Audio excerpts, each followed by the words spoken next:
beyond the in-house, the obviously Ariza and Gortat, we've talked a lot about even during the season as being free agents, and the Wizards need to make that a priority. And I'll get to that question next. But what other free agents are on the market beyond those, the Carmelo Anthony and the big three in Miami types and the Dirk Nowitzkis that the Wizards should be thinking about should they lose out on Gortat or Ariza?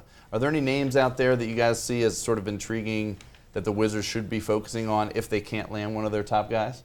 I mean, the obvious need if they don't get Gortat is the big man is a way more obvious need than Ariza. Like Ariza, theoretically, there are replacements on the roster, but I think Spencer Hawes is like a guy that people have mentioned as a possible replacement. I don't.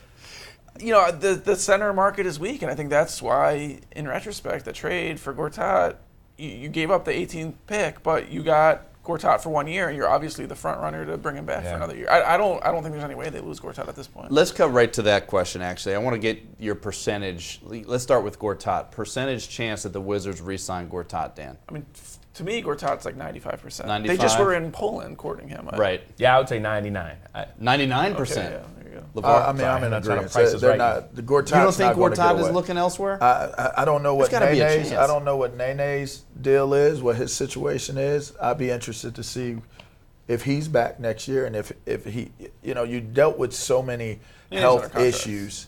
What's that? Nene's under contract. Yeah, Nene's. I just would wonder if he's going to be here. If I were the Washington Wizards, I know you value Nene, but he has not been able to stay healthy for your team. I would be thinking about like a Greg Monroe or someone like that you can possibly. He's familiar with the area. Mm-hmm. He can play that down low post block. I think that's, even though under contract, that's who I would be thinking about because of the health issues. You guys aren't worried at all about Gortat being the top target for other teams looking for a big man, based on how he played, especially in the playoffs. He's talked about one of the biggest priorities for him is a point guard who knows how to play with him and who can get him the ball. And he's said how much that his relationship with John Wall improved over the year. And I mean, he was doing interviews with TNT after playoff wins. He's in a pretty good spot right now with a team that is willing to pay him a whole lot of money. There's pictures of him hugging Ted Leonsis. He's like referring to the Wizards as "we" on social media. Just seems to me like it's all in place for him. Let's jump straight to Ariza then. Ariza's percentage chances the Wizards re-signing Ariza. Give me that, Dan.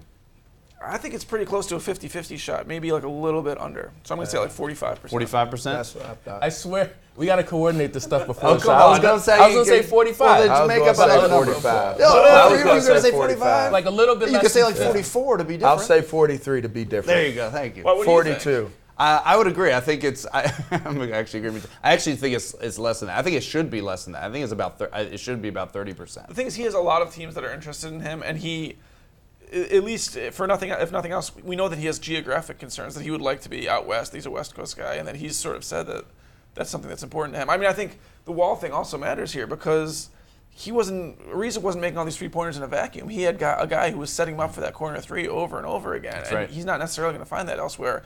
On the other hand, this might be his last big contract. Yeah. And so I think you also got to look at what all took of us place less than 50%. in the draft. And I think the draft makes a very clear statement that they are content and happy, at least it would appear on the outside, that they're content and happy with the personnel that they have right now. So if he leaves, it also gives that chance to Otto Porter That's to get what I think is the big court time. factor. I don't know that Like, they you just have, gotta be you a have factor. money committed to a third pick overall that eventually he's got to get in the line.